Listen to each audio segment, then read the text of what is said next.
Hello students, अस्सलाम वालेकुम। मैं हूं आपका physics teacher sir Mohammad Irfan.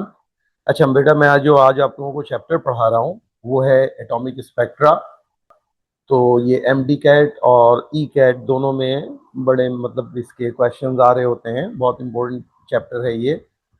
तो इसको ज़रा मतलब जो है स्टार्ट करते हैं अल्लाह का नाम लेकर। सही से समझिएगा।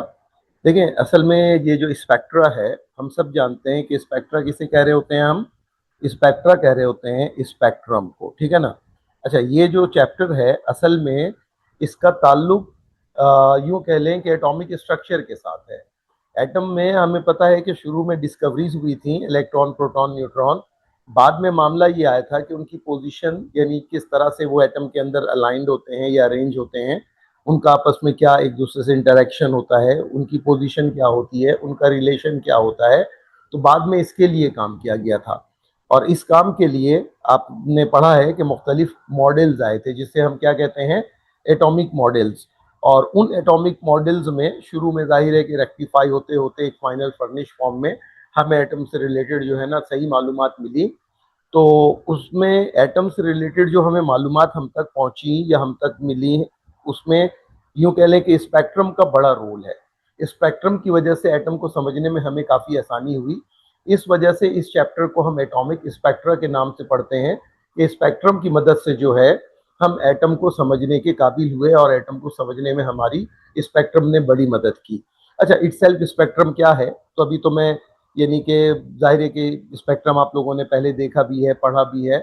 स्पेक्ट्रम में दो कॉमन एग्जाम्पल आप लोगों को मैं देता हूँ जो आप लोग जानते हो। एक रैम्बो का बनना, बारिशों के बाद आप देखते हैं कि आसमान पे जो रैम्बो बन रहे होते हैं वो भी एक स्पेक्ट्रम ही कहलाता है। दूसरा, कि एक मतलब इनिशियल लेवल से बच्चों को हम बताते हैं, बच्चे पढ़कर आ रहे होते हैं कि एक मतलब वाइट कलर को अगर हम क्या करें, मतलब प्रिज्म से पास करवाएं, यानी उसे डिस्पर्ज करवाएं, तो हम देखते हैं कि उसमें 7 कलर्स का एक हमें बैंड मिलता है। ठीक है ना, यानी एक 7 कलर का सेट मिलता है। तो यूं कह लें कि जो वो जो व्हाइट कलर है वो 7 कलर्स पे मुश्तमिल होता है, कंसिस्ट ऑफ 7 कलर्स कहते हैं हम। लेकिन याद रखना कि वो जो 7 कलर्स हैं, हम मतलब उसे जानते हैं कि विबग्योर कहते हैं, ठीक है ना। फ्रीक्वेंसी, एनर्जी, वेवलेंथ के लिहाज से ये सारी चीजें हम अच्छी तरह जानते हैं। लेकिन 7 कलर्स वो हमें नजर आते हैं, वो हमारे लिए विजिबल कहलाते हैं। लेकिन आपको पता है कि वॉयलेट से ऊपर भी कलर है, जो मतलब यानी एनर्जी है जो हमें नजर नहीं आती, जिसे हम क्या कहते हैं, अल्ट्रा वायलेट कहते हैं। उसकी फ्रीक्वेंसी जाहिर है बहुत ज्यादा, एनर्जी बहुत ज्यादा होती है। वेवलेंथ की बात करें तो बहुत कम होती है, वो भी व्हाइट कलर का एक हिस्सा है। और रेड से नीचे भी कम मतलब एनर्जी वाली, कम फ्रीक्वेंसी वाली लाइट होती है, जिसकी वेवलेंथ बहुत ज्यादा होती है। उसे हम क्या कहते हैं, हम उसे इंफ्रारेड कहते हैं। तो ये तो स्पेक्ट्रम के वो कॉमन एग्जाम्पल्स हैं जो आपने हमेशा शुरू से पढ़ा और देखा है। देखें, स्पेक्ट्रम में मतलब जो है कुछ स्पेक्ट्रम मखसूस चीज़ों के भी होते हैं। यानी मखसूस चीज़ों से मुराद एटम का स्पेक्ट्रम, मॉलिक्यूल का स्पेक्ट्रम, कुछ रेडिएशंस होती हैं, उन रेडिएशंस का स्पेक्ट्रम। तो उन्हीं की मदद से हम एटम को समझने की, एटम के स्ट्रक्चर को समझने की हम कोशिश करेंगे। तो मैं स्पेक्ट्रम की बात अभी आगे कंटिन्यू करता हूँ, लेकिन मैं पहले आप लोगों को एक बात बता दूं कि व्हाट इज स्पेक्ट्रोस्कोपी, ठीक है ना। तो इसके मुतालिक थोड़ी सी मालूमात होनी चाहिए। वजह कि कभी कभी ये पेपर में आता है, यानी इसके चांसेस लेस ज़रूर हैं, लेकिन पेपर में आ रहा होता है। स्पेक्ट्रोस्कोपी असल में क्या चीज़ है, अगर इसके मुतालिक हम बात करें तो हम सिंपल कह सकते हैं भाई कि स्पेक्ट्रोस्कोपीज एक ब्रांच ऑफ फिजिक्स, मान लो एक ब्रांच ऑफ फिजिक्स है, ठीक है ना। इन विच, हम उसमें क्या पढ़ते हैं भाई, इन विच वी स्टडी, क्या स्टडी करते हैं, दी, यूं कह लो कि इंटेंसिटीज, प्लूरल या सिंगुलर फॉर्म में कह सकते हैं, वेवलेंथ्स, ठीक है, एंड फ्रीक्वेंसीज, ठीक है, फ्रीक्वेंसीज ऑफ रेडिएशंस। अब ये जो रेडिएशंस हैं, इसमें बाद में हम देखेंगे कि ये एब्जॉर्प्शन भी हो सकता है और ये एमिशन भी हो सकता है।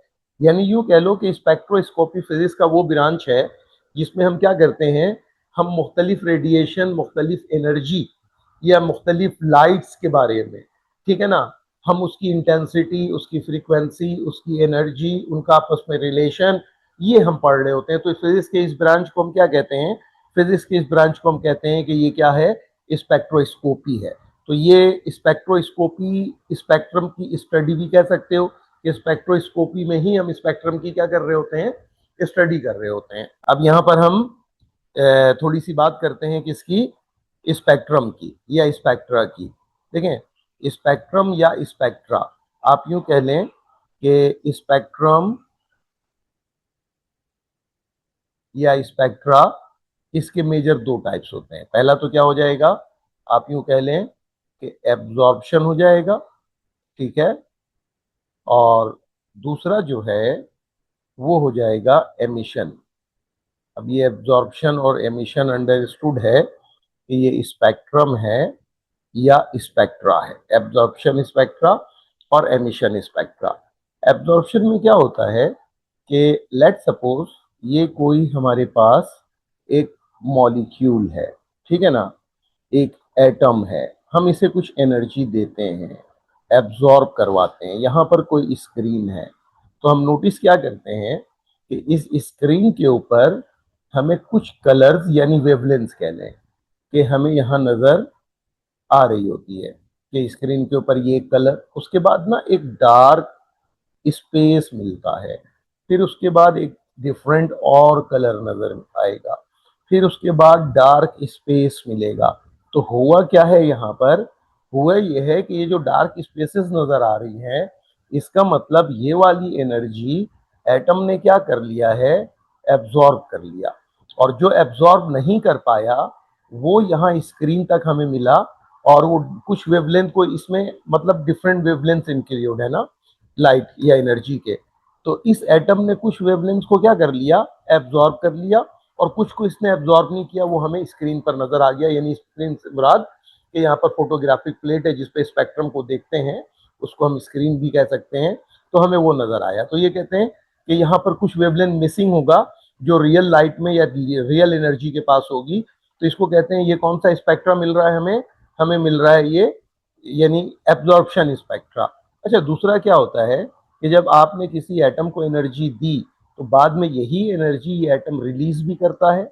जब यही एनर्जी बाद में ये एटम रिलीज कर रहा होगा, तो आप यहाँ पर क्या नोटिस करेंगे कि वो जो मिस हुए थे यहाँ पर वेवलेंथ या एनर्जी, वो एनर्जी आपको यहाँ पर नजर आएगा, इसने रेडिएट किया है। ठीक है, पहले इसने एब्जॉर्ब किया था, अब उस एनर्जी को इसने यहाँ पर क्या कर दिया है? वो रेडिएट कर दिया है। ठीक है, और दरमियान में अब यहाँ पर जो डार्क स्पेसेस होंगे, वो डार्क स्पेस पता है किस चीज को रिप्रेजेंट करेगा? उस एनर्जी को रिप्रेजेंट करेगा जो पहले उसने क्या किया था? एब्जॉर्ब नहीं किया था या एब्जॉर्ब नहीं कर पाया था। तो वो एनर्जी तो यहाँ है ही नहीं, वो मिसिंग है, तो वो हमें डार्क स्पेस के फॉर्म में या शक्ल में नजर आएगी। और ये जो डिफरेंट हमें कलर्स नजर आ रहे होंगे ये वाले, तो यहाँ पर यूं समझ लें कि ये वो एनर्जी है जो इसने एब्जॉर्ब कर लिया था। तो इसे हम कहते हैं, ये क्या है? एमिशन स्पेक्ट्रा है। अच्छा, एटम के स्पेक्ट्रम को जब हम पढ़ते हैं तो बेटा एक बात याद रखना कि एटम के स्पेक्ट्रम में हम कौन सा स्पेक्ट्रम पढ़ेंगे यहाँ पर, जिससे एटम को समझने, उसके स्ट्रक्चर, है ना, उसमें जो रेडिएशंस होती हैं उन रेडिएशन की इंटेंसिटीज, वेवलेंथ्स को पढ़ने और समझने में हमारी उसने मदद की थी, वो था एमिशन स्पेक्ट्रम। तो एमिशन स्पेक्ट्रम को हम इस चैप्टर में सही मानों में जो है वो डिटेल में पढ़ रहे होंगे। अच्छा, एमिशन स्पेक्ट्रम में भी यहाँ पर आप यूं कह लो कि 3 डिफरेंट टाइप्स को हम पढ़ रहे होंगे। तो एक पहला टाइम और एक दूसरा और तीसरा। तो पहला जो है, मान लो इसको मैं कहता हूं कि कंटिन्यूअस स्पेक्ट्रम है, ठीक है। तो यकीनन आप लोगों को इसका आइडिया तो होगा ही पहले से। दूसरा जो है ये लाइन स्पेक्ट्रम है, ठीक है ना। और तीसरा जो है वो कौन सा है बेटा? वो है बैंड स्पेक्ट्रम। ये 3 डिफरेंट टाइप्स हैं स्पेक्ट्रम के, इसको हम एमिशन में पढ़ रहे हैं, ये बात याद रखना। अच्छा, कंटिन्यूअस जो स्पेक्ट्रम है, इसमें आप देखते हैं कि कंटिन्यूअस स्पेक्ट्रम में फोटोग्राफिक प्लेट पे जो स्पेक्ट्रम नजर आ रहा होता है जिस रेडिएशन की, उसमें कोई दरमियान में डार्क स्पेस नहीं आता, या एक एनर्जी लेवल के बाद कोई गैप नहीं आता। एक एनर्जी लेवल खत्म होता है, वहीं से दूसरे एनर्जी लेवल को हम देखते हैं कि स्टार्ट हो जाता है। ठीक है ना।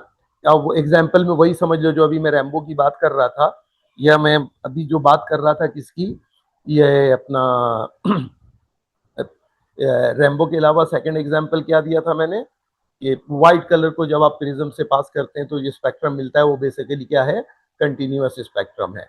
लाइन स्पेक्ट्रम में क्या होता है कि ये जो फोटोग्राफिक प्लेट है, जिसको आप स्क्रीन भी कह सकते हैं, इसमें डिफरेंट हमें एमिशन के बाद कलर्स के स्क्रीन के ऊपर लाइंस नजर आ रही होती हैं। ये लाइंस इंडिकेट करता है ये डिफरेंट कलर्स को इसने क्या किया है, एमिट किया है। ठीक है ना। और दरमियान में ये जो मैंने ब्लैंक स्पेस छोड़ा है, ये असल में क्या होता है, ये डार्क स्पेस होता है, यानी यहाँ पर एनर्जी शो नहीं हो रही होती है और ये लाइंस शो हो रहे होते हैं।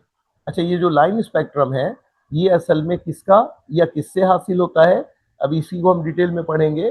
तो लाइन स्पेक्ट्रम असल में एक एटम का स्पेक्ट्रम होता है, और एमिशन मैं पहले बता चुका हूं कि अगर एग्जाम्पल में पूछा जाए कि लाइन स्पेक्ट्रम का सोर्स क्या है, तो लाइन स्पेक्ट्रम एटम है इसका सोर्स।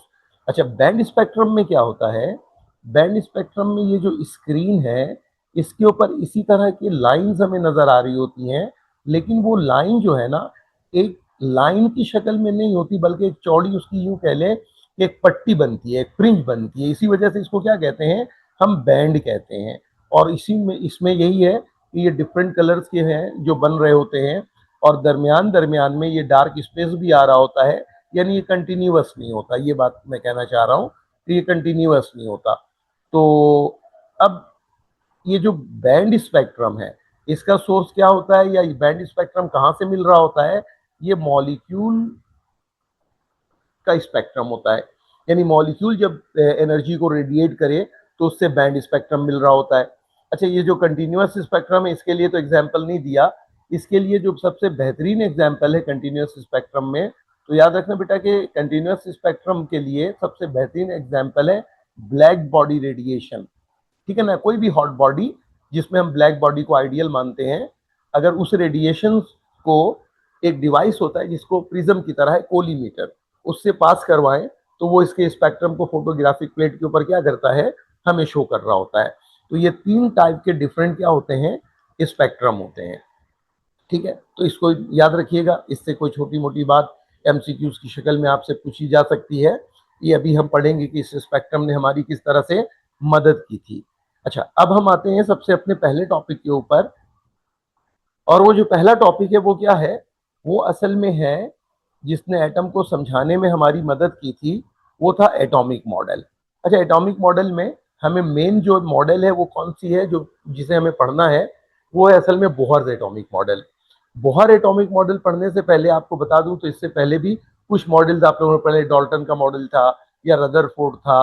तो डाल्टन का मॉडल तो खैर वो मतलब उसके मुतालिक ज़्यादा बात नहीं करते, वो मतलब यूं कह लो कि डाल्टन ने बताया था, लोगों ने वहीं पर उसको मानने से इनकार कर दिया था कि जो बात आप कह रहे हैं ऐसा मुमकिन नहीं है। और आप लोगों को सिर्फ याद दिला रहा हूँ कि मजाक के लिए उसको जो है ना वाटरमेलन मतलब जो है ना मॉडल, या फिर प्लम पुडिंग मॉडल कह दिया था, क्योंकि उसने क्या कहा था, उसने ये कहा था कि एटम में सारे पॉजिटिव चार्ज यूनिफॉर्मली डिस्ट्रीब्यूटेड होते हैं। अगर एटम को एक स्फीयर मान लो, तो पूरे स्फीयर के अंदर एटम के पॉजिटिव चार्जेस यूनिफॉर्मली भरे हुए होते हैं, डिस्ट्रीब्यूटेड होते हैं, और दरमियान दरमियान में कहीं पर क्या होते हैं, इलेक्ट्रॉन उनके दरमियान फंसे हुए या पाए जाते हैं।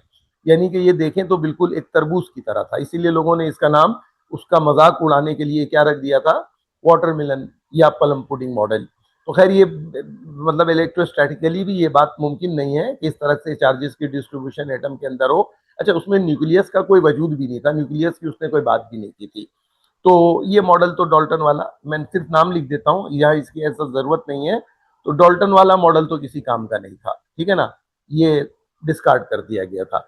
डाल्टन के बाद जो दूसरा मॉडल था वो था रदरफोर्ड, जो बहुत मतलब यूं कह लो एक ऑथेंटिक मॉडल था, जो अल्फा बम्बार्डमेंट वाली आप लोगों ने पूरी मतलब जो है ना पहले कहानी सुनी है और पढ़ रखा है, कि उसमें जो उसने अल्फा की बम्बार्डमेंट की थी थिन फॉइल ऑफ गोल्ड के ऊपर, और उससे उसने जो रिजल्ट्स बताए थे वो ऑलमोस्ट 90% बिल्कुल उसने सारी बातें सही की थी।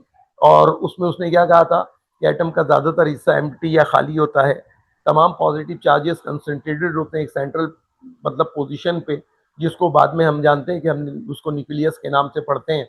और यूं कह लो कि पहली मरतबा न्यूक्लियस का कॉन्सेप्ट देने वाला भी कौन है, रदरफोर्ड है। और तमाम पॉजिटिव चार्जेस होते हैं यानी प्रोटॉन होते हैं न्यूक्लियस में, साथ में न्यूट्रॉन भी पाए जाते हैं वहाँ, ठीक है ना। ये डिस्कवरीज के बाद हमें पता चला। और इलेक्ट्रॉन ऑर्बिट में जिसे आज हम कहते हैं, उसने रदरफोर्ड ने अपने वक्त में उसको यानी अपने पॉस्टुलेट में क्या बताया था कि इलेक्ट्रॉन न्यूक्लियस के अराउंड क्या कर रहा होता है, इलेक्ट्रॉनिक क्लॉड के फॉर्म में नजर आता है। तो वो बात भी मतलब एक लिहाज से बहुत सही बात थी। जिस तरह का ऑर्बिट हम इलेक्ट्रॉन को पढ़ाने के लिए बनाते हैं ना कि इलेक्ट्रॉन का ऑर्बिट है और यहाँ इलेक्ट्रॉन रिवॉल्व कर रहा है, ऑर्बिट इस तरह का होता भी नहीं है, ठीक है ना। बाद में जो है ना अभी पता चला कि इलेक्ट्रॉन का जो मोशन होता है वो वेव फॉर्म में होता है और उसके बाकायदा वेवलेंस बन रहे होते हैं, तो क्लॉड उसको सही नजर आया था। तो ये सारी बातें सही है, लेकिन मैं मेन पॉइंट पे आता हूँ कि रदरफोर्ड ने एक बात कही थी, और वो बात ये कही थी कि इलेक्ट्रॉन जब रिवॉल्व कर रहा होता है ऑर्बिट में तो कंटिन्यू एनर्जी को रेडिएट करता है। तो कंटिन्यू एनर्जी रेडिएशन की वजह से इलेक्ट्रॉन का कंटिन्यू एक ऑर्बिट में रहना पॉसिबल नहीं रहता। लोगों ने सवाल ये पूछा कि अगर इलेक्ट्रॉन कंटिन्यू एनर्जी को रेडिएट कर रहा हो तो होगा क्या। होगा ये कि इलेक्ट्रॉन की एनर्जी कम होती जाएगी और न्यूक्लियस उसको अपनी तरफ अट्रैक्ट करता जाएगा और एक वक्त आएगा कि वो न्यूक्लियस में जाकर फॉल हो जाएगा, गिर जाएगा।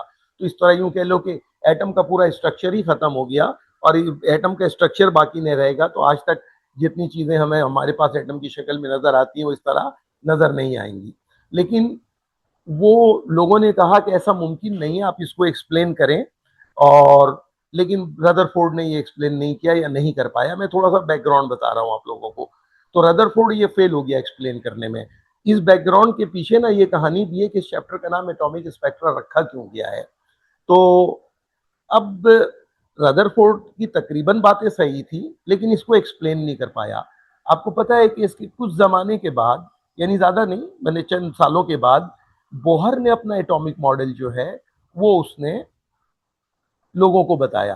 तो बोहर एटॉमिक मॉडल में बोहर ने कुछ नई बातें बताई अपनी ऑब्जर्वेशंस पे। और खास तौर पे रदरफोर्ड के इस ड्रॉ बैक को उसने क्या किया, उसने मतलब एक्सप्लेन किया कि इसमें ये ड्रॉबैक होने की वजह क्या है। और ऐसा बिल्कुल हरगिज भी नहीं होता कि इलेक्ट्रॉन कंटिन्यू ऑर्बिट में रहते हुए एनर्जी को क्या करे, रेडिएट करे। अच्छा, ये क्यों बता पाया अपना बोहर, उसकी वजह क्या थी कि बोहर ये एक्सप्लेन कर पाया। बोहर को यानी लकीली आप ये कह लीजिए कि वो एक एटम का स्पेक्ट्रम देखने में कामयाब हो गया था। अब वो जब एटम का स्पेक्ट्रम उसने देखा तो एटम का स्पेक्ट्रम कैसा मिला था उसको, लाइन स्पेक्ट्रम मिला था। तो लाइन स्पेक्ट्रम से उसने इस बात को गैस किया कि अगर इलेक्ट्रॉन कंटिन्यू ऑर्बिट में रहते हुए एनर्जी को मतलब रेडिएट करे तो हमें कभी भी लाइन स्पेक्ट्रम नहीं मिलना चाहिए, हमें कंटिन्यूअस स्पेक्ट्रम मिलना चाहिए। फर्दर उसने काम किया और उसने कहा कि एटम कंटिन्यू ऑर्बिट में रहते हुए एनर्जी को रेडिएट नहीं करता, ये स्पेक्ट्रम की वजह से पॉसिबल हुआ। इस वजह से इस चैप्टर का नाम जो है ना वो मतलब एटॉमिक स्पेक्ट्रा है कि एटम के स्पेक्ट्रम के जरिए जो है ना एटम को समझने में बोहर को काफी मदद मिली थी। और बोहर ने फिर क्या कहा कि कुछ नई बातों के साथ सबसे पहले इसको एक्सप्लेन किया। तो इसको हम देखते हैं कि इसके पॉस्टुलेट्स में बोहर ने अपने एटॉमिक मॉडल के पॉस्टुलेट्स में क्या क्या बातें की थी। पहली बात, उसने सबसे पहली बात तो उसी का आंसर किया जो एरर था या ड्रॉबैक था किसमें, रदरफोर्ड वाले मॉडल में। तो रदरफोर्ड ने क्या कहा था कि इलेक्ट्रॉन कंटिन्यू एनर्जी को रेडिएट करता है। तो इसने पहली बात क्या करी थी, क्या कहा कि देखो इलेक्ट्रॉन जो है वो एनर्जी को रेडिएट नहीं करता, electron does not radiate energy, ठीक है ना, while revolving in stationery orbit. यानी इलेक्ट्रॉन जब अपने ऑर्बिट में होता है तो एनर्जी को वो रेडिएट नहीं करता, ठीक है ना। लाइन स्पेक्ट्रम से उसने ये बात समझी थी। अब उसने ये बात क्यों कही स्टेशनरी ऑर्बिट, वजह क्या है स्टेशनरी ऑर्बिट कहने की। देखो, हम जब मैकेनिक्स पढ़ते हैं तो मैकेनिक्स में स्टेशनरी का हम सब मतलब जानते हैं रेस्ट। यहाँ पर ऑर्बिट में रेस्ट का क्या कॉन्सेप्ट है कि ऑर्बिट रेस्ट पे है, इसका यहाँ पर कॉन्सेप्ट या मतलब ये लीजिएगा कि यहाँ पर ऑर्बिट में एनर्जी जो है ऑफ इलेक्ट्रॉन ये कांस्टेंट है। ये कांस्टेंट से मुराद ये एनर्जी रेडिएट नहीं कर रही, एनर्जी इसका चेंज नहीं हो रहा, ये स्टेशनरी ऑर्बिट का मतलब है। अब फर्दर इसने फिर क्या एक्सप्लेन किया, मैं डिफरेंट पॉइंट्स ही बना दे रहा हूं, इसको देखिएगा। उसने कहा कि इलेक्ट्रॉन पता है एनर्जी कब रेडिएट करता है?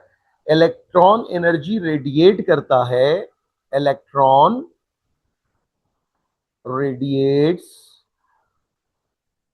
Energy when it jumps from a higher orbit to a lower orbit.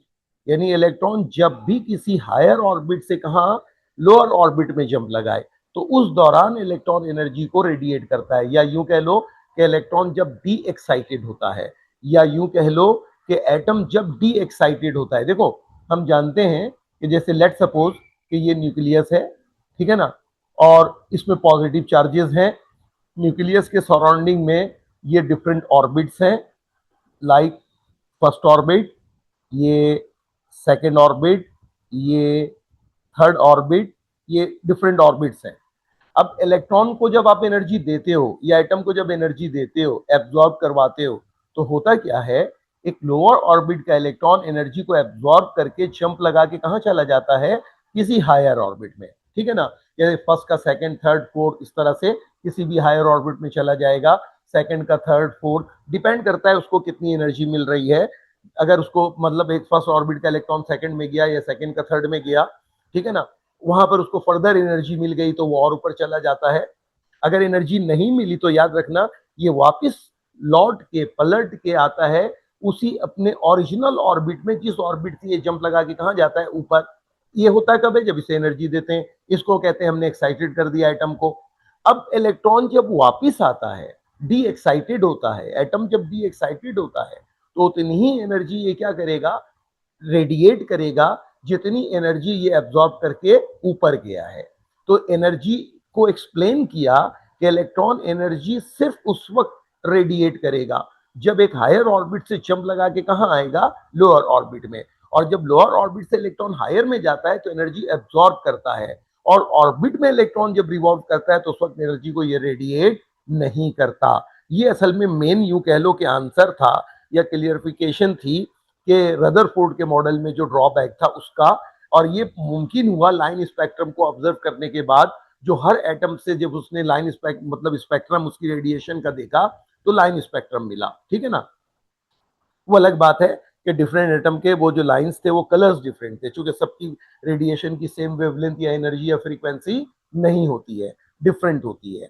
अच्छा, तीसरी बात, अब यहां पर ये चीज हम कह सकते हैं कि इलेक्ट्रॉन अगर पूछे कि एनर्जी कितनी मतलब रेडिएट करता है जब ये हायर ऑर्बिट से जंप लगा के लोअर ऑर्बिट में आता है, इसका फॉर्मूला जो है जर्नल एक मतलब हम जानते हैं कि देखो E2 माइनस E1 हम कह देते हैं। जर्नल अभी मैं बात कर रहा हूँ कि जब इलेक्ट्रॉन किसी भी हायर ऑर्बिट से जंप लगा के लोअर ऑर्बिट में आएगा तो मान लो आप हायर ऑर्बिट वाली एनर्जी को क्या बोल देना कि ये E2 है, और लोअर जिस ऑर्बिट में आ रहा है उसकी एनर्जी को क्या बोल देना? ये E1 है।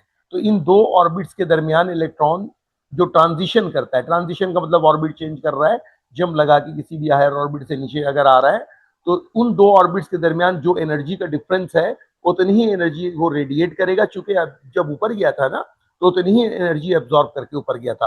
अच्छा, इसको ई या डेल्टा ई से ये जो दो ऑर्बिट का एनर्जी डिफरेंस है, अच्छा बेटा ये कोई भी दो ऑर्बिट हो सकता है इन जनरल, ठीक है ना, first second, first third, second fourth, second third, कोई भी दो ऑर्बिट हो सकता है। तो ये वो एनर्जी जितनी रेडिएट करेगा आप यहाँ से मतलब इसको कैलकुलेट कर सकते हैं। अच्छा, बाद में क्या होता है, वो एनर्जी तो आपने मतलब कैलकुलेट कर लिया। अब उस एनर्जी की अगर आपने फ्रीक्वेंसी देखनी हो तो आपको पता है ना एक फॉर्मूला होता है E is equal to h nu. आप यहाँ से एनर्जी कैलकुलेट करके फ्रीक्वेंसी देख सकते हैं, या इस फॉर्मूले को आप ऐसे लिख सकते हैं E2 minus E1 is equal to h nu. यहाँ से फ्रीक्वेंसी निकाल लोगे। अगर उस रेडिएटेड एनर्जी की हमें क्या चाहिए होगी? वेवलेंथ। तो हम एनर्जी का ये formula s c over lambda, कैसे? C is equal to nu lambda, ये क्वांटम फिजिक्स में बहुत हम पढ़ते हैं वेलोसिटी ऑफ लाइट का। और वैसे भी वेव में आपने पढ़ा v is equal to f lambda, f की जगह न्यू यूज कर रहे हैं। तो ये वेलोसिटी जो होती है ना वेव की, वो उसकी फ्रीक्वेंसी और वेवलेंथ का प्रोडक्ट होता है। तो लाइट के लिए आपको पता है वेलोसिटी ऑफ लाइट को हम c से रिप्रेजेंट करते हैं। अगर यहाँ से ना हम बहुत ये यूज करेंगे, अगर हमें लाइट की वेवलेंथ मालूम है, फ्रीक्वेंसी चाहिए, c तो कांस्टेंट होता है हम सब जानते हैं, उसकी वैल्यू होती है 3 × 10⁸ तो यहाँ पे अगर वेवलेंथ मालूम है तो यहाँ से फ्रीक्वेंसी निकाल लोगे, और अगर फ्रीक्वेंसी मालूम है तो आप इस तरह वेवलेंथ निकाल लोगे। तो ये जो है ये फॉर्मूला बहुत ज्यादा यूज होगा। तो यहाँ पर मतलब अब इसको मैं ऐसे अगर लिख दूं एच सी अवर लैम्डा, तो इसका मतलब क्या है? इसका मतलब ये है कि अगर सिर्फ एनर्जी चाहिए, कितनी एनर्जी रेडिएट हुई है, तो आप इसको यूज कर लो। अब वो एनर्जी मालूम हो गया तो उसकी फ्रीक्वेंसी के लिए आप इसको यूज कर लो, है ना। मैथमेटिकली न्यू पे अरेंज करके आप फ्रीक्वेंसी निकाल सकते हो। और अगर आपको वेवलेंथ चाहिए तो आप इसको यूज कर लो। तो ये एक्सप्लेनेशन थी कि इलेक्ट्रॉन एनर्जी मतलब रेडिएट कब करता है। अच्छा, इसमें एक चौथी बात बता रहा हूं, ठीक है। चौथी बात आपने पढ़ा होगा एंगुलर मोमेंटम से रिलेटेड, कि इलेक्ट्रॉन के लिए हम कहते हैं कि इलेक्ट्रॉन सिर्फ उसी ऑर्बिट में मुमकिन है या पाया जाता है या मौजूद होता है जहां पर उसका angular momentum integral multiple of h/2π होता है ना। तो हम कहते हैं कि इलेक्ट्रॉन के लिए दी possible orbits for electrons are where its angular momentum is integral multiple of h/2π। अच्छा, ये ना बहुत डिफरेंट मतलब इसके लिए जो है ना वो सेंटेंसेस बनते हैं। हम इसको ऐसे भी कह सकते हैं कि electrons are allowed only in those orbits where its angular momentum is integral multiple of h/2π, ठीक है ना। अच्छा, इसका मतलब ये हुआ कि याद रखना कि इलेक्ट्रॉन के ये ना एक ऑर्बिट में होने की पहचान है कि इलेक्ट्रॉन अगर ऑर्बिट में है तो ये मतलब कंफर्म है एक चीज। और वो क्या एक चीज कंफर्म है?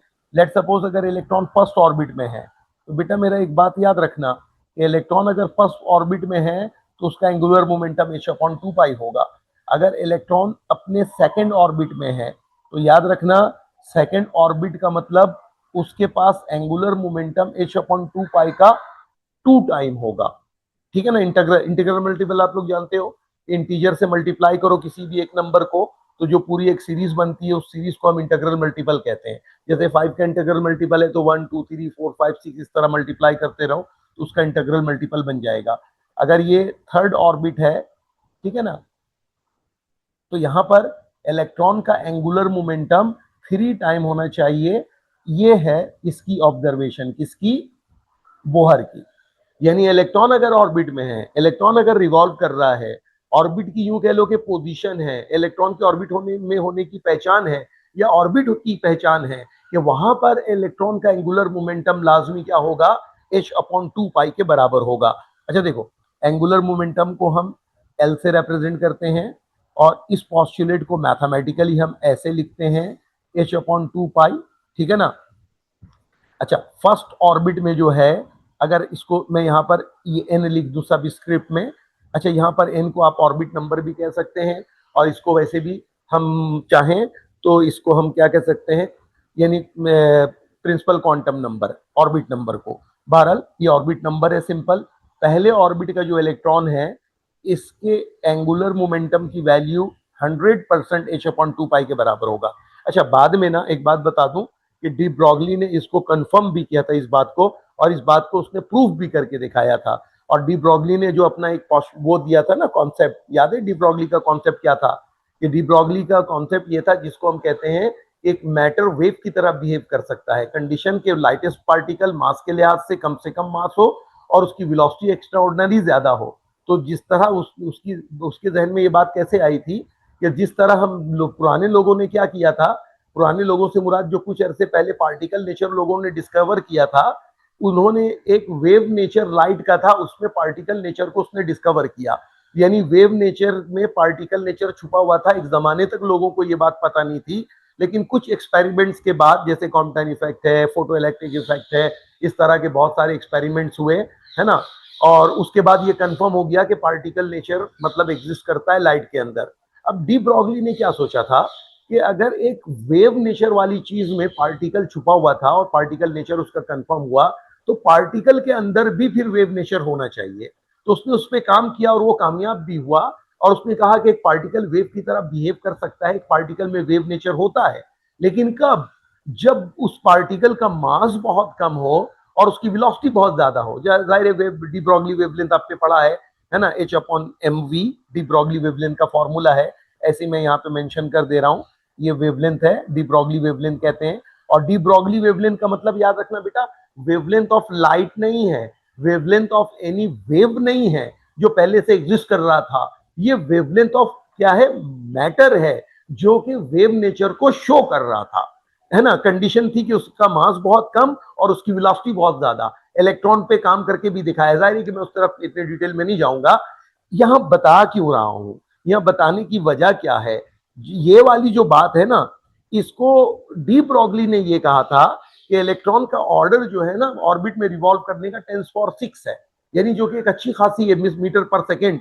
और इलेक्ट्रॉन वेव की तरह, यानी वेव बनाते हुए, वेव से मुराद वेवलेंथ बना रहा होगा, यानी वेव साइकिल बना रहा होगा, है ना, और वेव की तरह वो बिहेव कर रहा है। तो वेव की तरह जब बिहेव करता है तो यहां से एक बात समझ में आती है कि इलेक्ट्रॉनिक क्लॉड का जो रदरफोर्ड ने बात की थी, वो भी बात अपनी जगह पे सही है। और इसने फिर उस कॉन्सेप्ट को लेकर, वेव नेचर को लेकर, किसका? इलेक्ट्रॉन का, उसने काम किया था।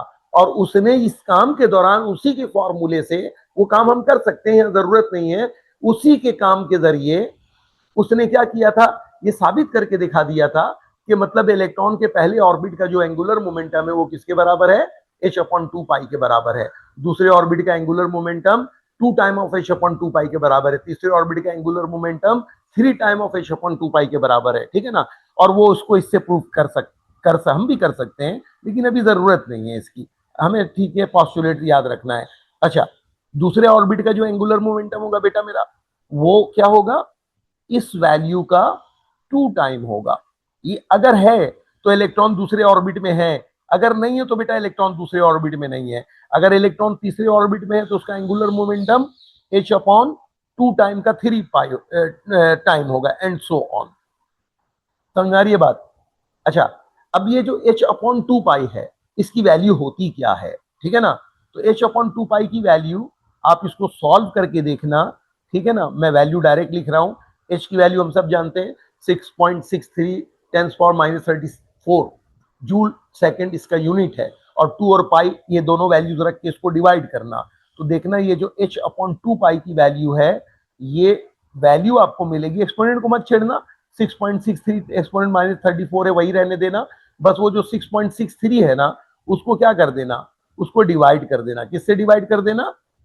अपना 2 और पाई के वैल्यूज से। तो उसका रिजल्ट कितना आ जाएगा? 1.05 10⁻34 और जूल इंटू सेकेंड इसका क्या होगा? यूनिट होगा। इसका मतलब क्या हुआ? पहले ऑर्बिट के इलेक्ट्रॉन का एंगुलर मोमेंटम यही होता है, 1 टाइम का मतलब रिजल्ट यही आना है ना। और दूसरे ऑर्बिट का एंगुलर मोमेंटम अगर न्यूमेरिकली बताई जाए तो बेटा इस वैल्यू का 2 टाइम कैलकुलेट करके बता दो। मैं इसको ऐसी जुबानी बता दे रहा हूं, कोई मुश्किल सी चीज नहीं है ये। इसको 2 से मल्टीप्लाई करोगे ना, इसको 2 से मल्टीप्लाई करोगे तो 2.1 आ जाएगा। तीसरे ऑर्बिट का एंगुलर मोमेंटम क्या आ जाएगा? इसको आप 3 से मल्टीप्लाई कर दो, सिर्फ नंबर मल्टीप्लाई करना, एक्सपोनेंट को छोड़ देना, ये जूल इंटू सेकेंड आ जाएगा, ठीक है ना। और ये 3 पॉइंट क्या आ जाएगा? 15 आ जाएगा।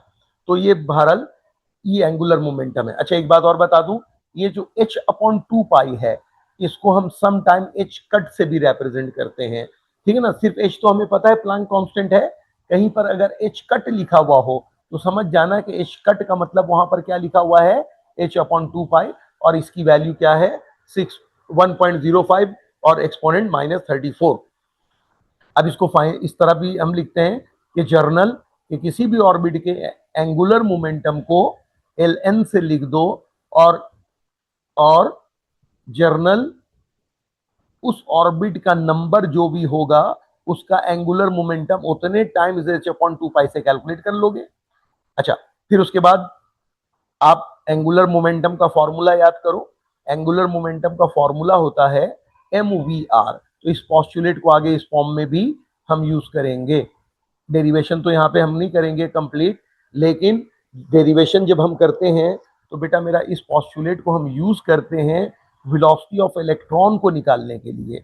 यहाँ से वेलोसिटी ऑफ इलेक्ट्रॉन हम निकालते हैं जो ऑर्बिट में रिवॉल्व कर रहा होता है, पहले दूसरे तीसरे चौथे या कुछ भी। अच्छा, यहाँ पर एक चीज ये बता दूं कि यहाँ पर हम चाहें तो एन लगा सकते हैं। कहीं पर एन लगा हुआ हो तो परेशान होने की जरूरत नहीं है। वजह क्या है, अगर आप पहले ऑर्बिट का एंगुलर मोमेंटम इस फॉर्मूले से कैलकुलेट कर रहे हैं तो बेटा यहाँ पर वेलोसिटी भी पहले ऑर्बिट के इलेक्ट्रॉन की होगी और रेडियस भी किसका होगा, पहले ऑर्बिट के इलेक्ट्रॉन का होगा। अगर दूसरे ऑर्बिट के इलेक्ट्रॉन के लिए एंगुलर मोमेंटम कैलकुलेट कर रहे हो तो जाहिर है कि अगर mvr से लेट सपोज आप कैलकुलेट कर रहे हो तो रेडियस भी क्या होगा बेटा, दूसरे ऑर्बिट का होगा और वेलोसिटी भी किसकी होगी, दूसरे ऑर्बिट की होगी। तो इसको ऐसे लिख सकते हैं। ये बड़ा यानी कि क्रूशियल एक पॉइंट था, पॉस्टुलेट था, जिसने बहुत ज्यादा एटम को क्लियर किया था। उसको समझने में हमारी काफी इसने मदद की थी और बहुत ज्यादा इसके बाद डेवलपमेंट हुई थी आगे चल के एटम को समझने में। ठीक है ना।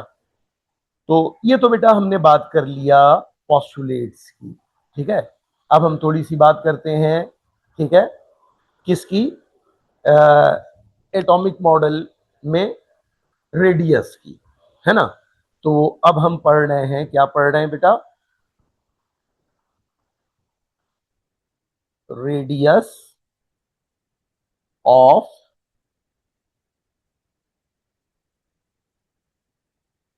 Hydrogen atom. अब मैंने डायरेक्ट लिख दिया ये रेडियस ऑफ हाइड्रोजन एटम है।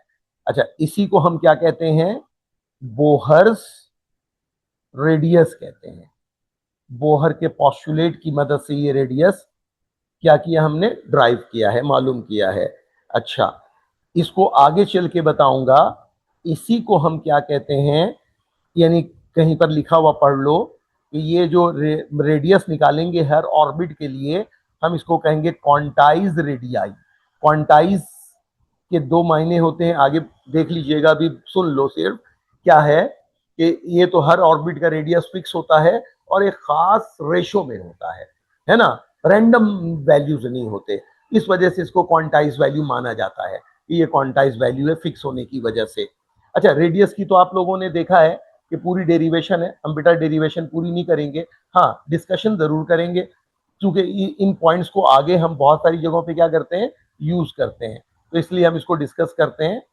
मिसाल के तौर पे अगर आप रेडियस निकाल रहे हो, अच्छा हाइड्रोजन को क्यों लिया, बोहर में हमेशा हाइड्रोजन को क्यों पढ़ते हैं, आपको पता है पीरियोडिक टेबल में या तमाम एलिमेंट में सबसे सिंपल एलिमेंट कौन सा है भाई, हाइड्रोजन है ना। हाइड्रोजन के न्यूक्लियस में सिर्फ क्या है, एक प्रोटॉन है। उसके ऑर्बिट में क्या है बेटा, उसके ऑर्बिट में सिर्फ एक इलेक्ट्रॉन है।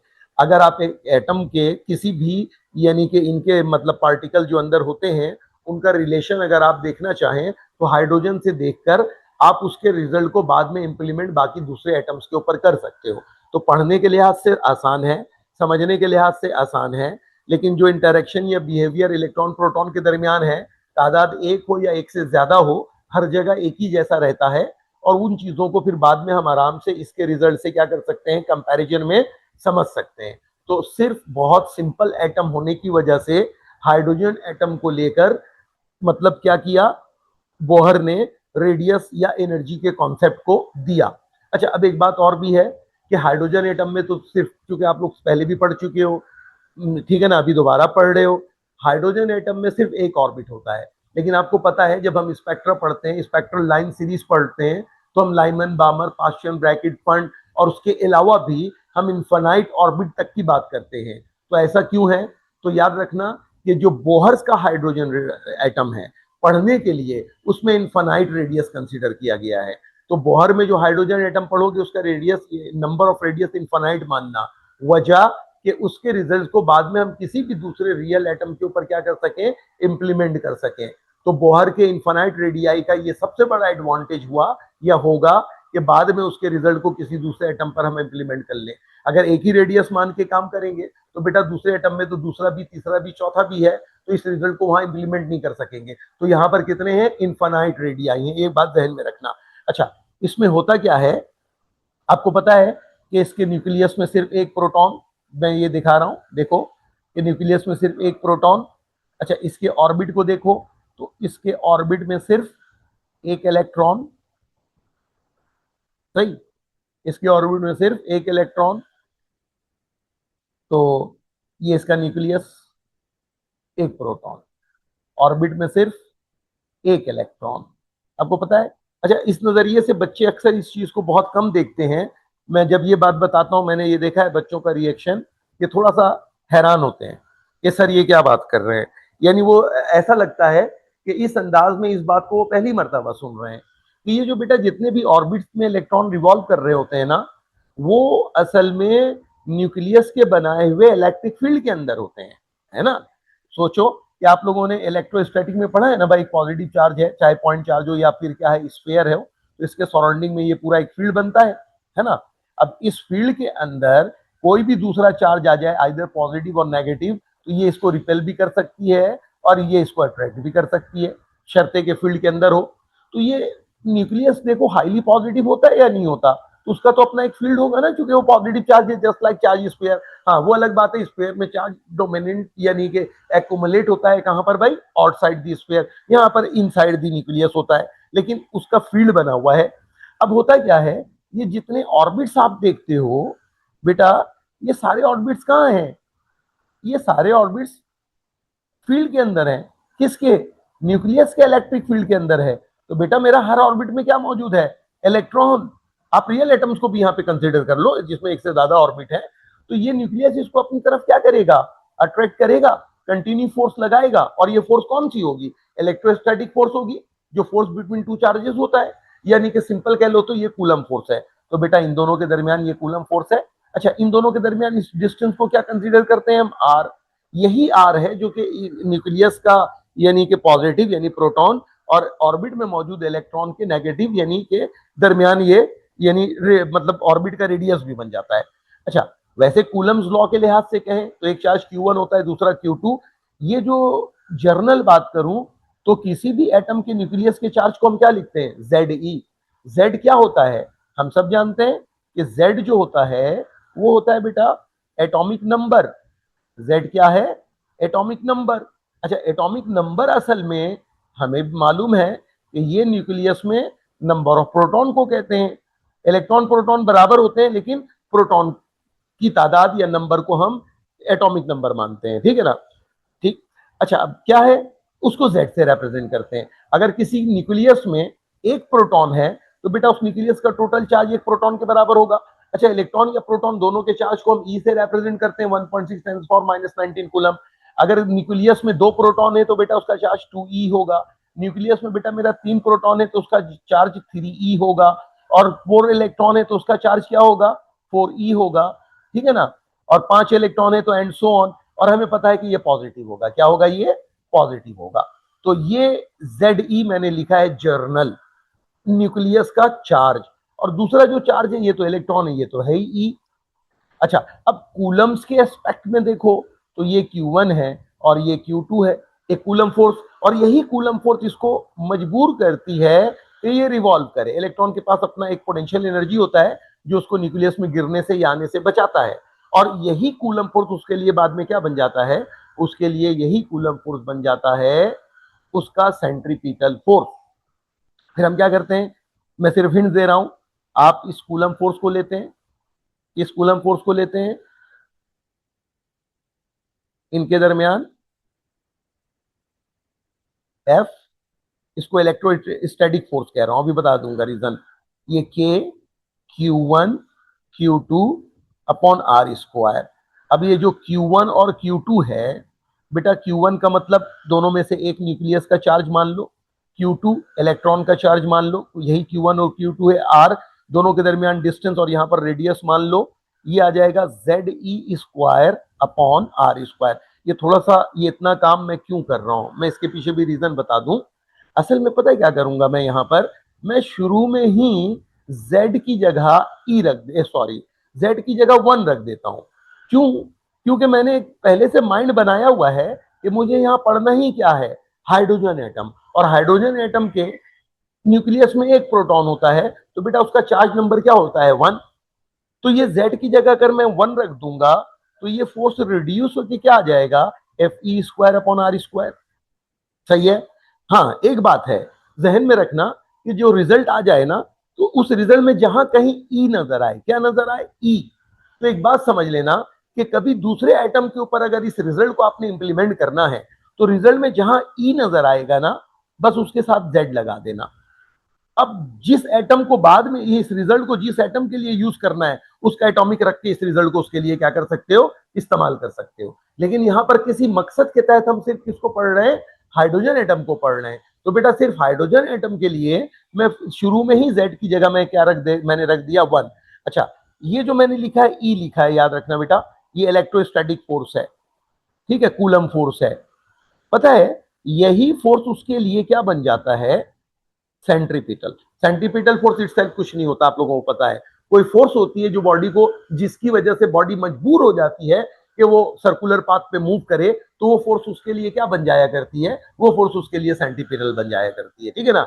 मिसाल के तौर पे फ्रिक्शनल फोर्स कभी ये सेंट्रीपिटल बन जाती है, ग्रेविटेशनल फोर्स कभी सेंट्रीपिटल बन जाती है। बैंक कर्व याद करो तो बेटा वहां नॉर्मल फोर्स कभी क्या होता है, बैंक कर्व पे मूव करने वाले बॉडी के लिए सेंट्रीपिटल फोर्स बन जाया करती है, ठीक है। और अगर सेंट्रीपिटल फोर्स बन ही गई है, तो बेटा अब इस फोर्स को आप इससे भी निकाल सकते हो, जो सेंट्रीपिटल फोर्स का फॉर्मूला है, यानी mv²/r से भी निकाल सकते हो, है ना, ये जो फॉर्मूला है। देखो अब क्या है, अगर आप ये फोर्स कूलम से निकालते हो और अगर आप ये फोर्स इससे निकालते हो, रिजल्ट फिर भी क्या आना है, सेम आना है।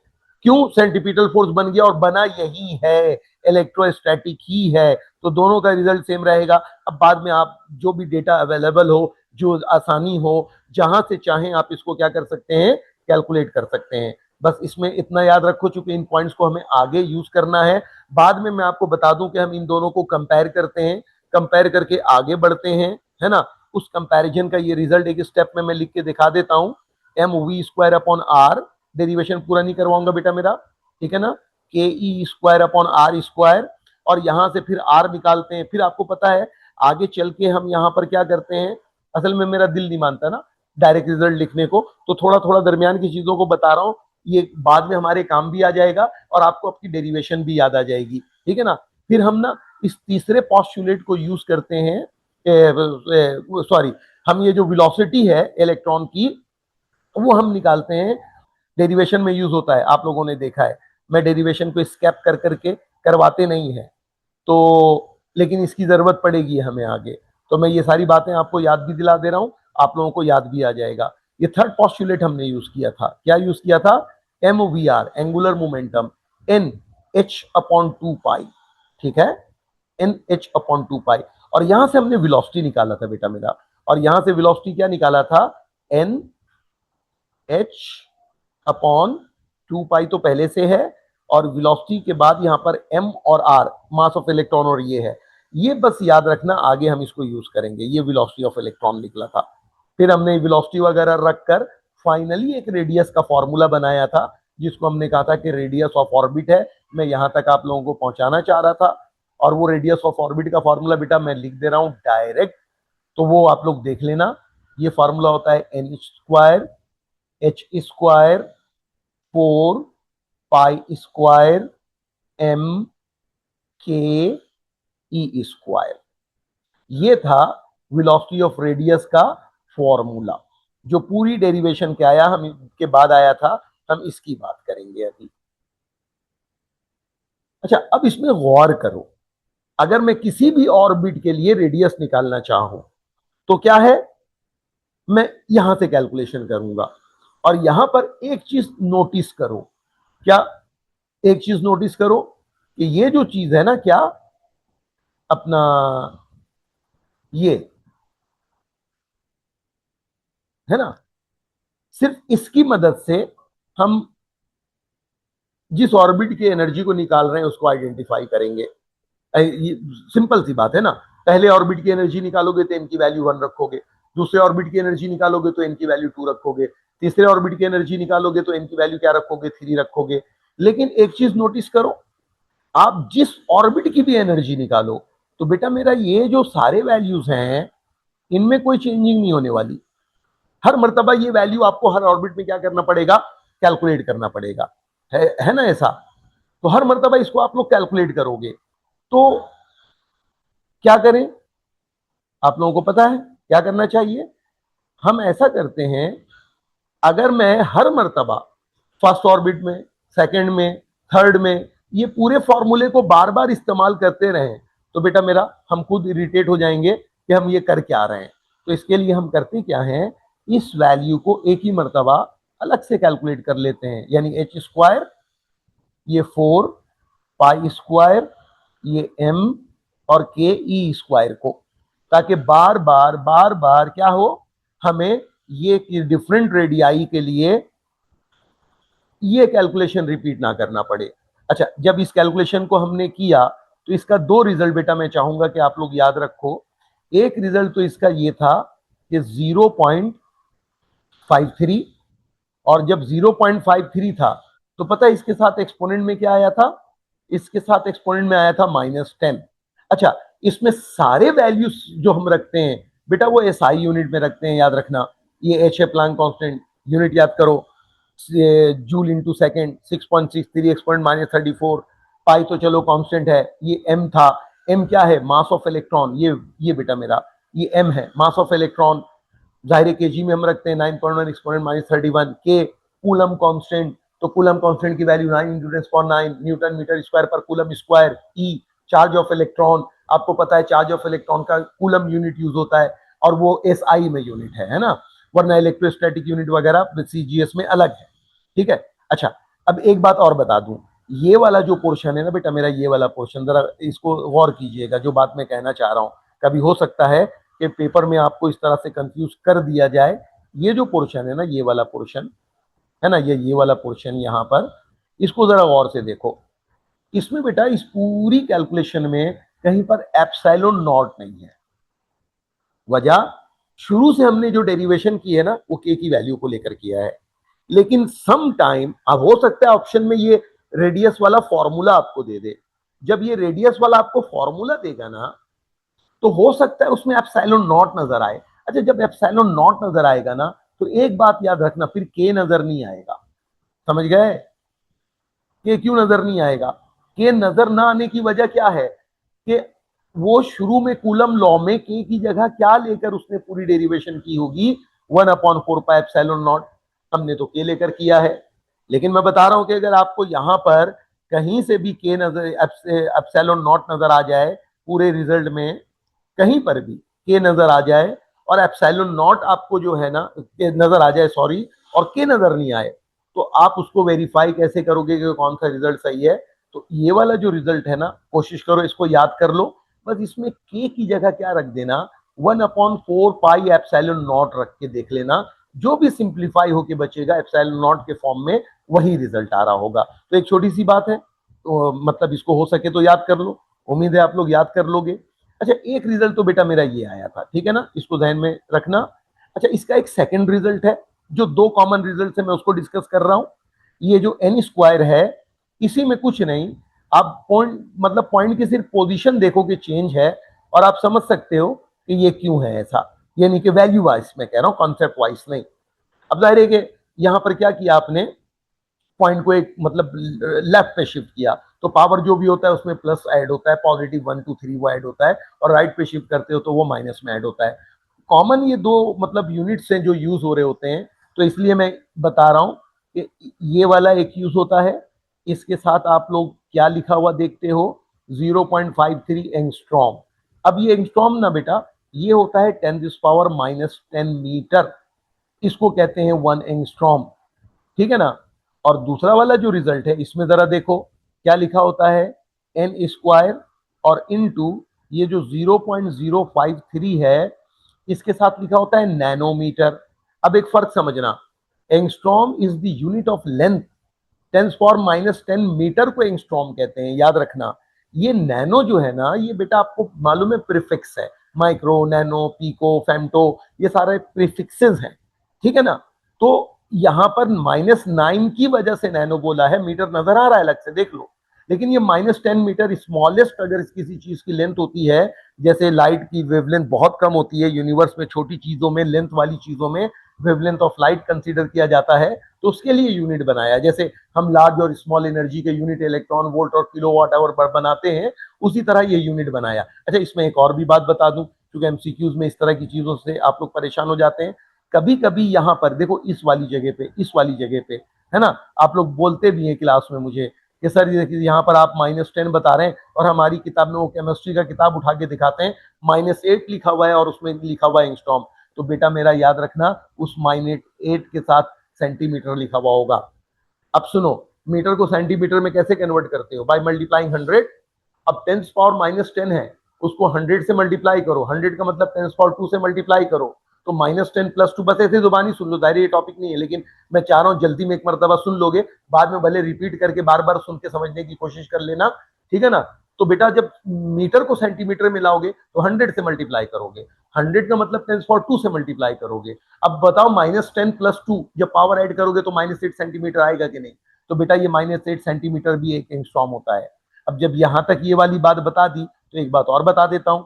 कभी कभी ऐसा भी होता है कि बेटा -7 भी लिखा होता है और 1 सेंटीमीटर होता है, सॉरी 1 एंगस्ट्रॉम होता है। अब खुद समझ लो कि ये माइनस का जो 7 है, बेटा ये मिलीमीटर है। क्या है ये? मिलीमीटर है, समझ लो, मिलीमीटर। अच्छा, मिलीमीटर कैसे आया? आपको पता है मीटर को मिलीमीटर में कैसे कन्वर्ट करते हैं? 1 metre is equal to 1000 millimetre. तो जब भी मीटर को मिलीमीटर में लाओगे तो 1000 से मल्टीप्लाई करोगे या नहीं? अब सोचो, 10⁻−10 को 1000 यानी 10⁻3 से मल्टीप्लाई करोगे तो क्या आ जाएगा? 10⁻−3 आ जाएगा। तो -7 मिलीमीटर लिखा होगा तो एंगस्ट्रॉम है, याद रखो, है ना। -8 सेंटीमीटर लिखा होगा तो एंगस्ट्रॉम है ना। ये जर्नल बता रहा हूं, सिर्फ यहाँ के लिए नहीं है, ये पूरी फिजिक्स के लिए है। ये आप, ये वाला जो कॉन्सेप्ट है बेटा, आपके पूरी फिजिक्स में काम आने वाला है। और खासतौर पे वेव वगैरह, जब लाइट वेव वगैरह पढ़ोगे तो वहां पर, और इलेक्ट्रोमैग्नेटिक वेव वगैरह पढ़ोगे तो वहां पर ये चीज आप लोगों के बहुत काम आएगा। यंग डबल स्लिट वगैरह याद करो, जहां पर पढ़ा था, तो एंगस्ट्रॉम में काफी आप लोगों ने वेवलेंथ को इस्तेमाल किया था, नैनोमीटर में ऑब्वियस इस्तेमाल किया था, -7 -8 मीटर भी इस्तेमाल किया था। तो बहरहाल ये दो फॉर्मूले हैं रेडियाई के, ठीक है। अब मैं चाहता हूं बेटा कि इन दोनों फॉर्मूले को आप अच्छी तरह याद कर लो। इन दोनों को, एक ये वाला नैनोमीटर वाला, ठीक है, जर्नल इसको, और दूसरा ये वाला एंगस्ट्रॉम वाला, ठीक है। अब आप यहां से किसी भी ऑर्बिट के क्या कर सकते हो? रेडियस को कैलकुलेट कर सकते हो। अगर आप मिसाल के तौर पे क्या निकाल रहे हो? रेडियस ऑफ फर्स्ट ऑर्बिट, तो कुछ नहीं करना है अब, ठीक है।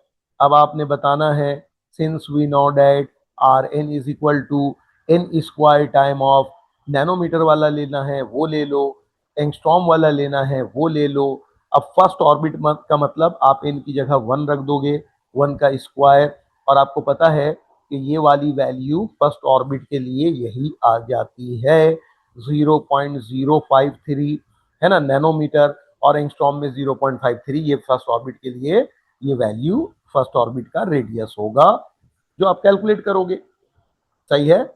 अगर आप सेकेंड ऑर्बिट के रेडियस को कैलकुलेट करोगे, ठीक है ना, रेडियस ऑफ क्या? Second orbit, radius of second orbit, तो बेटा मेरा आर, एन की जगह 2 रख देना उस फॉर्मूले में, और एन की जगह ये 2 रखोगे तो 2 का स्क्वायर हो जाएगा 0.053 नैनोमीटर। अब इसको 4 से मल्टीप्लाई कर लीजिएगा। जर्नलाइज कर रहा हूं, थर्ड ऑर्बिट का जब रेडियस निकालोगे तो एन की जगह 3 रखोगे, एंगस्ट्रॉम या किसी एक को लेकर आगे चल रहे हो, आप उसको 9 से मल्टीप्लाई कर देना। फोर्थ ऑर्बिट का रेडियस निकालोगे तो 4 रख देना, 0.053 नैनोमीटर इसका रिजल्ट आ जाएगा, ठीक है।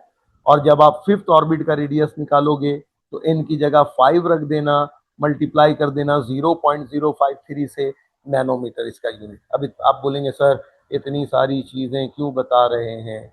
तो मैं आपको बताना चाह रहा हूं क्या।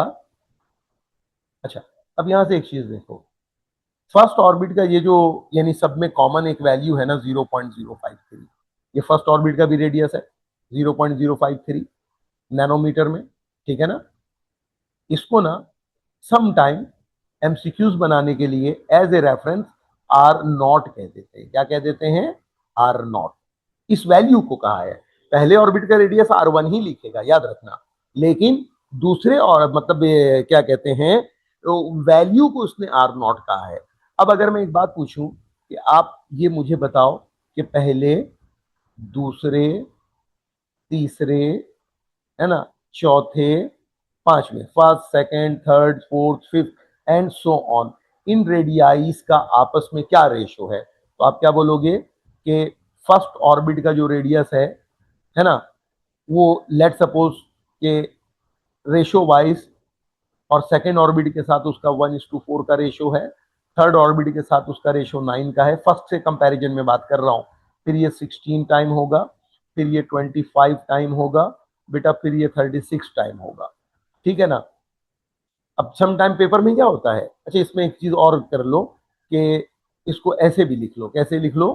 कि जैसे मिसाल के तौर पे अब फर्स्ट ऑर्बिट के रेडियस को जर्नल उस वैल्यू को आपने आर नॉट कहा था, तो सेकेंड ऑर्बिट का radius 4 time of r naught, यकीनन 4 टाइम है, तो 9 टाइम ऑफ आर नॉट ऐसे लिखा हुआ मिलेगा, 16 टाइम ऑफ आर नॉट, है ना, 25 time of r naught and so on.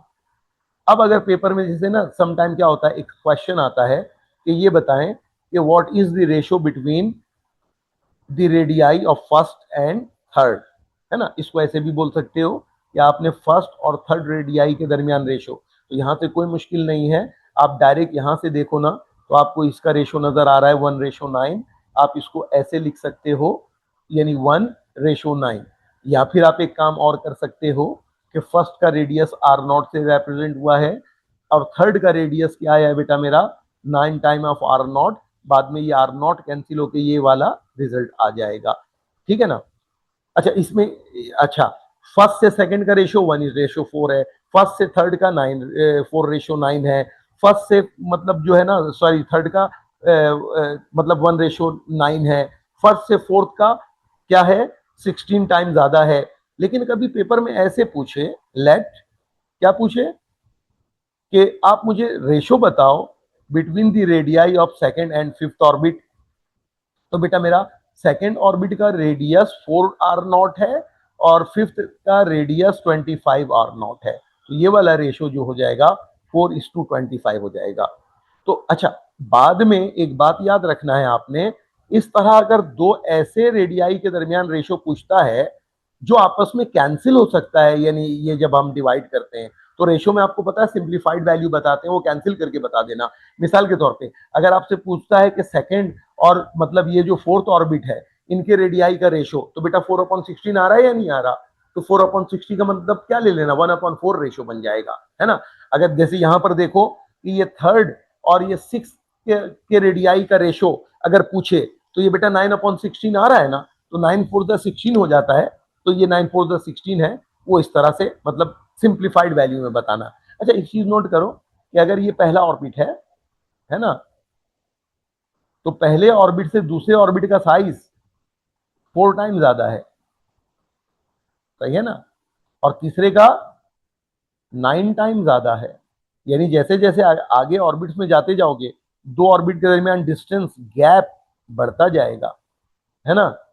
और फोर्थ का ऐसे समझ लो, मैं ऐसे रैंडम बता दे रहा हूं, यहां से थोड़ा सा पोर्शन शो करके ये 16 टाइम ज्यादा है, तो पहले दूसरे में 1:4, दूसरे और तीसरे में देखो डिस्टेंस थोड़ा सा इंक्रीज हो गया, रेशो निकालोगे तो वो भी इंक्रीज हो रहा होगा, और ये रेशो निकालोगे तो ये भी क्या हो रहा होगा, ये इंक्रीज हो रहा होगा।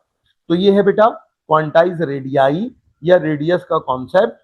इससे रिलेटेड बहुत सारे एमसीक्यूज बनते हैं, और अगर आप इन तमाम बातों को जो यहाँ पर हमने डिस्कस किया है, अगर आप इसको सही से एक मर्तबा याद कर लोगे, ठीक है ना, तो यकीन करो इसके एमसीक्यूज इस तरह के होते हैं कि आप उसको इजीली आंसर कर सकते हो, उसमें आपको कभी भी कोई परेशानी का सामना नहीं करना पड़ेगा।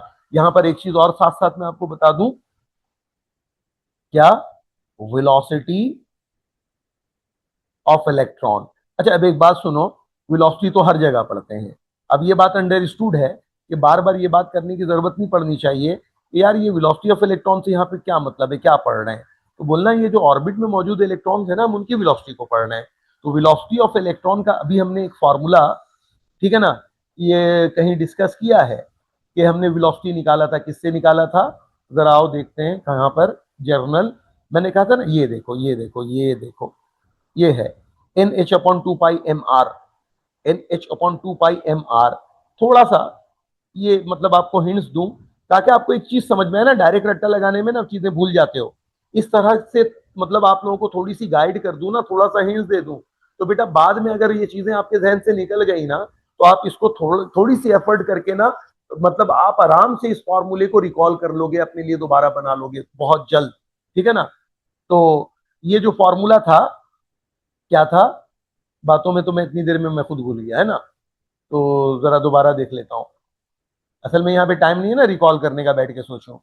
एक चीज लिखा हुआ है फॉरन, n h upon two pi m r, n h upon two pi m r. ठीक है। तो ये बेटा ये जो वेलोसिटी है, ठीक है, तो वेलोसिटी ऐसे लिख दूं वी एन, और ऐसे लिख दूं किसी भी ऑर्बिट में, है ना। और ये है टू पाई और एम इंटू आर। अच्छा, आर के साथ एन लगा दूं। अब देखो होता क्या है कि ये जो वेलोसिटी है ना, वेलोसिटी अब जिस ऑर्बिट में निकालोगे, ऑब्वियस है कि यहां पर उस ऑर्बिट का, सॉरी, यहां पर क्या करोगे, उस ऑर्बिट का नंबर रखोगे, यहां पर उस ऑर्बिट का नंबर रखोगे, है ना। तो मैं ये कर रहा था, असल में हाईलाइटर सेलेक्ट नहीं हुआ था मेरा। तो एक और मसला आ गया, साथ में उस ऑर्बिट का आपने क्या रखना है, रेडियस भी। तो थियोरिटिकली इस फॉर्मूले में फिर हम एक काम करते हैं कि यार हर मर्तबा जिस ऑर्बिट के इलेक्ट्रॉन की वेलोसिटी निकाल रहे हैं, उस ऑर्बिट का अलग से रेडियस रखें। तो इसको भी ना एक जर्नलाइज फॉर्म में एक फार्मूला बना रहे हैं हम, जिसमें बाद में अलग से रेडियस रखने की जरूरत नहीं पड़ेगी, और वो सिर्फ आपने याद करना है, बाकी डिटेल में नहीं बात बताऊंगा इतनी सारी बातें। ये देखो आर एन का फॉर्मूला अभी हमने ड्राइव किया है ना, n square h square upon four pi square, ठीक है ना, एम के और ई की पावर, ई के ऊपर स्क्वायर, एम के ई के ऊपर पावर स्क्वायर, ठीक है ना, मैंने वो रख दिया। अब आप इसमें ना मैथमेटिकली वर्क करके देख लेना। मैं यहां पर लिख दे रहा हूं velocity of electron in orbit. ये क्या आ जाएगा, देखो ये जो फोर पाई स्क्वायर है, ये एक एम तो देखो बेटा मेरा यही कैंसिल कर देता हूं, ठीक है ना, इस एम से ये वाला एम। अच्छा, अब क्या होगा, ये I think so m square था, हाफ एम वी स्क्वायर, बिल्कुल ये एम स्क्वायर का। तो ये एक एम यहाँ पे बच जाएगा। ऊपर क्या चला जाएगा, अच्छा ये वाला एन स्क्वायर एक एन इसको कैंसिल कर देगा। तो बहरहाल मैं रिजल्ट देख लिख रहा हूँ, जरा इसको देखिएगा। ये टू टू ज़ा क्या हो जाएगा, ये फोर हो जाएगा, टू टू ज़ा फोर हो जाएगा। अब ये जो है यहाँ बचा है टू पाई स्क्वायर एम के ई स्क्वायर, तो ये ऊपर मल्टीप्लाई में चला जाएगा। चलो पहले लिख देता हूँ, परेशान नहीं हो आप, परेशान हो जाओगे। अच्छा, ये पाई स्क्वायर में से एक पाई को क्या कर देगा, कैंसिल कर देगा। अब जो चीजें बची हैं नीचे, किसके, एच के, इसके